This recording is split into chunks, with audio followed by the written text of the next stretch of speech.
dark part of the life circle.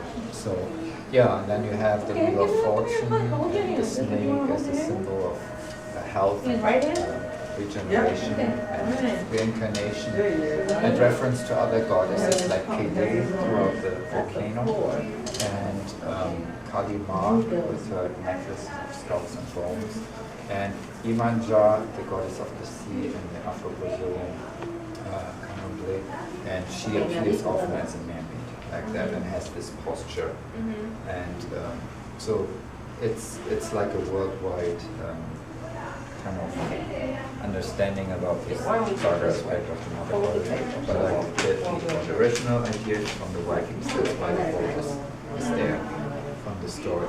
So, and there are different, like her numbers are always like 3 times 3, 9, and 7. So you have like the numbers here, and you have the holy, her sacred robe. There's a costume thing. All the little references to it. So there's a lot of Maori tattoos are there. There's a demon at the gate of the underworld. And the Maori mythology. And that demon tries to eat you as a symbol for your soul.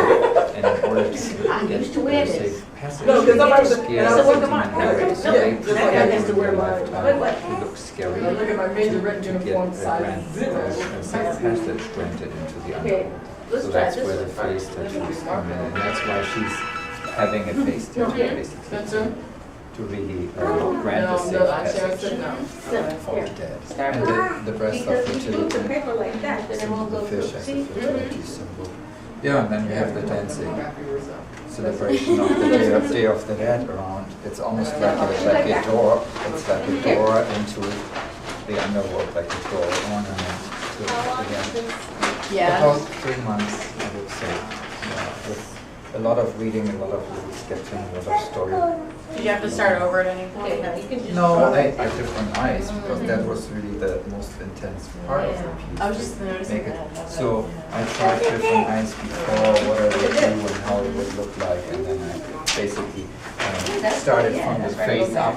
If the face didn't work, the whole piece wouldn't work. So I would just start with the most crucial point, and then I would go from there, and then I would finish up towards the upper part, and then I would work slowly down. And the last was the frame, to cut the frame because it keeps everything nicely together. And then I work over to a cutting table.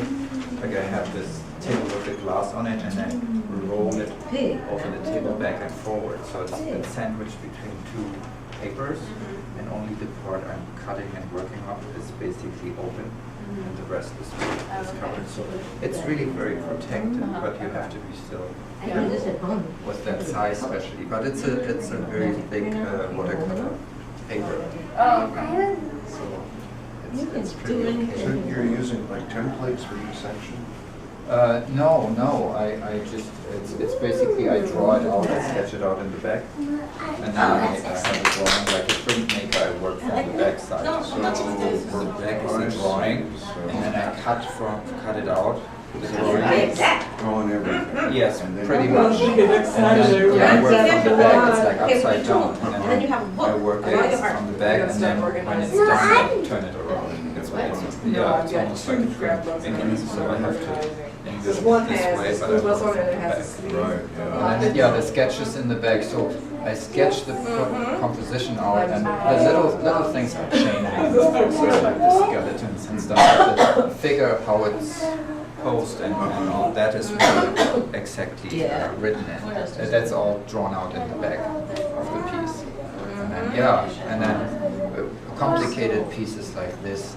I have to have an idea, like little pieces. I don't sketch much out. I just like drawing with the X-Acto knife and scissors just right away. But it's much more improvised and freehand. But like these pieces have to be really planned out well before I start the cutting. So everything has to be pretty much in place. And so there's. In the beginning, it's small, like a creative thing, and then towards the end of it, it gets more and more organized, and there are more and more restrictions to really get through the process. Craftsmanship. Yeah, that's basically then the Oh, that's execution. good, that's good, very good. Yeah. Uh, So she's going to be in a show at the Notre Dame in Namur University in Belmont. Yeah, that's They awesome. have a big All Saints Day or a Day of the Dead exhibit in their library. So she will be displaying it. They build a really nice display for her What more to do? in front of a dark red. That's good. Dark red.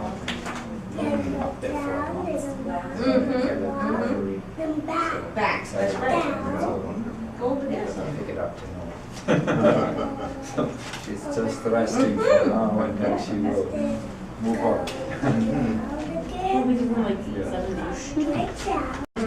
Turns around coldness and she keeps the souls until they're ready to be reincarnated. And she turns the coldness around and surface of the life cycle. So she's the goddess of destruction and creation.